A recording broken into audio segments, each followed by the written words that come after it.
大家好，我是70天大陆的仗剑传说玩家，也是一名频道主。这里我想纠正一些现在来看是正确的，但是在未来会后悔的教程，包括部分 YouTube 教程的错误点，以及在未来台湾攻略组在制作视频时一定要避坑的点。在这里我先说一声，我会引用部分 YouTube 攻略的截图，但只针对攻略本身，不针对频道主本身。同时，我也很高兴能看到那么多频道主愿意为玩家做贡献，所以任何人身攻击类型的评论，我会一律删除。在这个视频当中，为保证这个视频不会因为我个人因素影响，我仅仅只会指出绝大部分大陆玩家走过的歪路，不理会掺杂具体的游戏攻略，也不会分享我对这个游戏的理解。如果想要更具体的攻略，我会考虑把我在大陆做的攻略搬过来，同时后续制作时会附上繁体字幕。那就开始吧。这个游戏只存在职业克制，不存在最强职业，所以任何让大家玩某一个职业的攻略，切记都是扯淡。到了龙之国，还有双人副本，强制性战士只能组队法师。如果你说这个游戏有无损转职，到时候转就可以了，那你就要想一想为什么会有无损转职这个功能了。因为大陆在公测前有大批的内测玩家让林氪玩了，加选择骑士贤者，氪金玩家选择斗士术士，导致开服第一周的大部分区只有骑士和贤者，大部分都是零氪小氪，氪金超过4万新台币的玩家不多，最终引起大量玩家的不满，迫使官方推出无损转职这个功能。像我开服的骑士号，每天10分钟就可以完成副本，偏偏要打1个小时，因为每次匹配都是3骑士1贤者，一术士3贤者，甚至4骑士的阵容，明明可以稳 S 的副本，偏偏只能打 A， 就出现了大佬求高战骑士，零氪求低战输出的情况。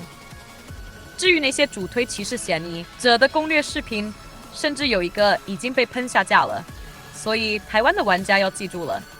这个游戏玩你喜欢的就好了。大氪玩家可以考虑输出职业，因为从客观角度来讲，输出技能的特效更华丽。这个游戏的每个职业都有不同的输出流派，除了贤者，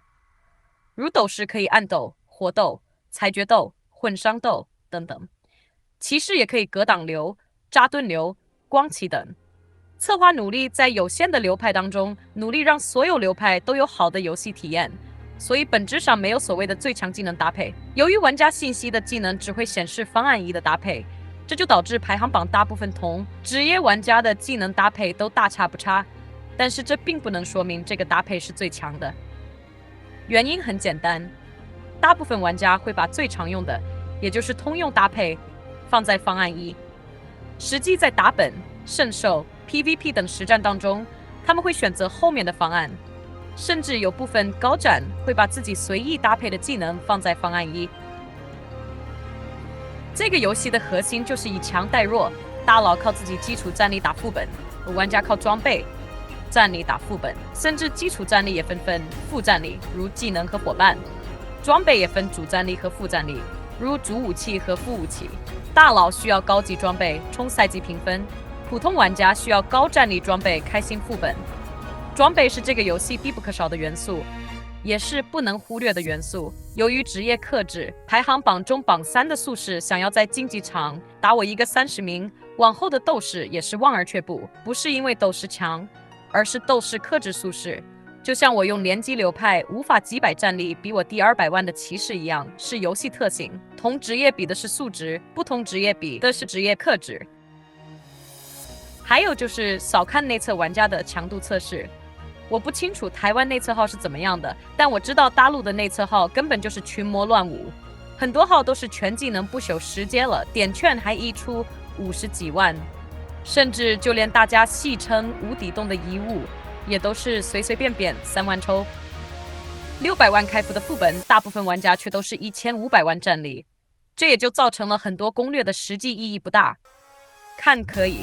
了解未来功能可以，但是不要太认真。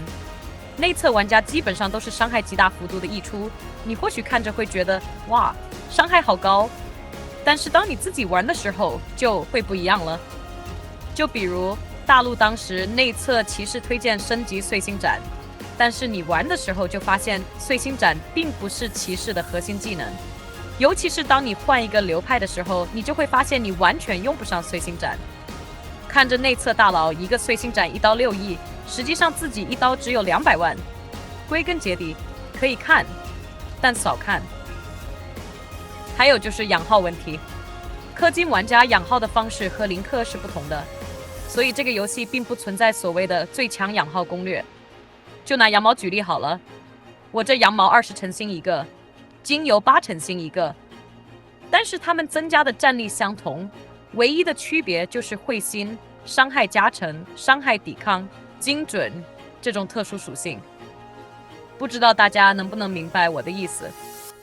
我这期不做攻略，就不解释的更多了。简单的说就是抢不过，不要试图和大佬抢资源，和大佬抢资源，最终受伤的只有普通玩家自己而已。我是大陆的开服玩家，但最终开了新号，我走了很多坑，不仅是我，大部分开服的普通玩家都和我一样，也走了很多坑。张剑传说的职业强度与技能流派确实有强弱区分，但是无论你选择任何一个职业或者任何职业的技能流派，都不至于影响自己的整个游戏体验，除非你冲排行榜。所以大家玩自己喜欢的就可以，选择自己喜欢的流派，不要被别人带跑偏，成为短期主流的钟摆。我没收官方钱，所以我不至于花大量的时间做一个完整的流程攻略。但是如果是小攻略，我很乐意做。在评论区分享你的疑惑和问题，我也会为你解答。哪怕是我无法解答的，我也会请教我那里的大佬。